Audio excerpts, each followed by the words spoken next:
ঈদ আসলেই কিন্তু অনেক বেশি খারাপ লাগে, কারণ হচ্ছে ছোটবেলার ঈদটা কিন্তু অনেক বেশি মনে পড়ে যায়। যদিও আমার ৩টা মেয়ে আছে আলহামদুলিল্লাহ, ওদেরকে দেখলে কিন্তু আমার ছোটবেলার ঈদগুলো খুব ভালো আমি এনজয় করি। হ্যালো এভরিওয়ান, আসসালামু আলাইকুম। কেমন আছেন আপনারা সবাই? আলহামদুলিল্লাহ আমি তো অনেক বেশি ভালো আছি। আজকে কিন্তু চলে এসেছি একটা ছোট্টখাটো একটা মিনি ব্লগ নিয়ে। আর আজকে কিন্তু চলে যাচ্ছি, দেখতে পাচ্ছেন, মা মেয়ে হাজব্যান্ড সবাইকে মিলিয়ে কিন্তু আমরা চলে যাচ্ছি আমার নন্নাসের বাসায়। তো আমরা কিন্তু সাজুগুজু করে বের হয়ে পড়েছি এবং রাস্তার উপর দাঁড়িয়ে আছি আমাদের সিএনজি আসার জন্য। তো সিএনজি আসার জন্য দাঁড়িয়ে আছে, এর মধ্যে কিন্তু বাচ্চারা কিন্তু এত সুইট লাগছিল, মাশাল্লাহ। সবাই কিন্তু একটু মাশাল্লাহ বলে দিবেন আমার বাচ্চাদেরকে। তো ওদেরকে একটু দাঁড়িয়ে একটু পোজ করে আমি ছবি তুলছিলাম। আর ওদের বাবা কিন্তু ছোটটাকে নিয়ে কিন্তু একটু সুন্দরভাবে দাঁড়িয়ে আছে, আর দেখতে মাশাআল্লাহ খুব সুন্দর লাগছে বাবা এবং মেয়েকে। তো ফাইনালি আমরা এখন উঠে গিয়েছি, সিএনজি করে যাচ্ছি কিন্তু নন্নাসের বাসায়। আর আমার হাজব্যান্ডকে দেখতে পাচ্ছেন, সে কিন্তু খুবই লাজুক একজন মানুষ। সে কিন্তু মুখে এদিকে তাকাতেই চাচ্ছিল না, বারবার বলছে এদিকে তাকাও এদিকে তাকাও। তো ফাইনালি আমার হাজব্যান্ড সুন্দরভাবে তাকাচ্ছিল। আর এদিকে আমার মেয়েরা অনেক বেশি এক্সাইটেড ছিল, কারণ হচ্ছে ওরা যেই জায়গায় যাওক না কেন ওদের কাছে অনেক বেশি ভালো লাগে। আর বেড়াতে কে না পছন্দ করে, বিশেষ করে ছোট বাচ্চারা কিন্তু যেই কোনো জায়গায় যাওয়ার জন্য অনেক বেশি এক্সাইটেড হয়ে যায়। ছোটোবেলায় কিন্তু আমিও এরকমই ছিলাম। তো আশেপাশের গাছগাছালি দেখতে দেখতে এবং আশেপাশে অনেক রকমের অনেক জিনিস দেখতে দেখতে যাচ্ছিলাম।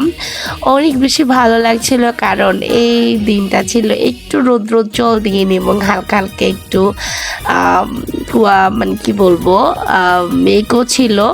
তো এর মধ্যে কিন্তু সব কিছু পেরিয়ে চলে আসলাম নন্নাসের বাসার সামনে।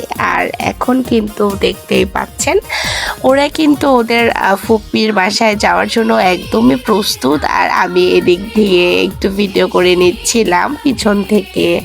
আবার সামনের ব্যাকগ্রাউন্ড আমার কাছে অনেক বেশি ভালো লাগছিল। আর এই দিকটায় কিন্তু আমার নন্নাসের শাশুড়ির কবর ছিল। তো ফাইনালি আমরা সব কিছু শেষ করে এখন বসছি, এখন একটু আরাম করছি। এদিক থেকে আমার হাজব্যান্ডে দুষ্টুমি করছিল ওর বাচ্চাদের সাথে, ফ্যান চালিয়ে দিচ্ছিল, গরম লাগছিল। এর মধ্যে কিন্তু নাস্তা রেডি হয়ে গিয়েছে। আমার নন্নাস কিন্তু অনেক রকমের নাস্তা দিয়েছে। এর মধ্যে কিন্তু দেখতে পাচ্ছেন এই যে দিক দিয়ে যে খাজাটা দেখতে পাচ্ছেন, এই খাজাটা কিন্তু আমার অনেক বেশি প্রিয়। আর এটা কিন্তু আমি খুব বেশি খেয়ে ফেলেছিলাম। আর এদিকে আমার ছোট ছানাপোনা কিন্তু এই দিক দিয়ে খাচ্ছিল। শরবত দিয়েছে, তারপর তরমুজি দিয়েছে, তারপরে এটা হচ্ছে চুটকির সেমাই, নোয়াখালীর বিখ্যাত। এটাকে আপনারা কে কীভাবে চিনেন আমি জানি না, এটাকে আমরা নোয়াখালীতে চুটকির সেমাই বা সেমাই পিঠা বলি। আর এদিকে কিন্তু আমি খাচ্ছিলাম, খুব ভালো লাগছিল। আর দেখতেছিলাম যে আমাকে কেমন লাগতেছিল। মাশাল্লাহ আমাকে এবং আমার বাচ্চাদেরকে নিশ্চয়ই অনেক বেশি সুন্দর লাগছিল। আপনারা কমেন্টে জানাবেন আসলে কেমন লেগেছিল। তো এই হচ্ছে আমার নন্নাসের বাসার একটা কলা বাগান, তো ওনাদের নিজস্ব কলা বাগান। তো এদিক থেকে কিন্তু আর মুরসালিনার বাবা কিন্তু দেখতে পাচ্ছেন কলা বাগান আমরা ঢুকেছি যেহেতু, তো অবশ্যই কলা নিয়েছি। আর প্রত্যেকবার যতবার যাই নন্নাসের বাসায় গেলে কলা আমাদের জন্য ধরা থাকে।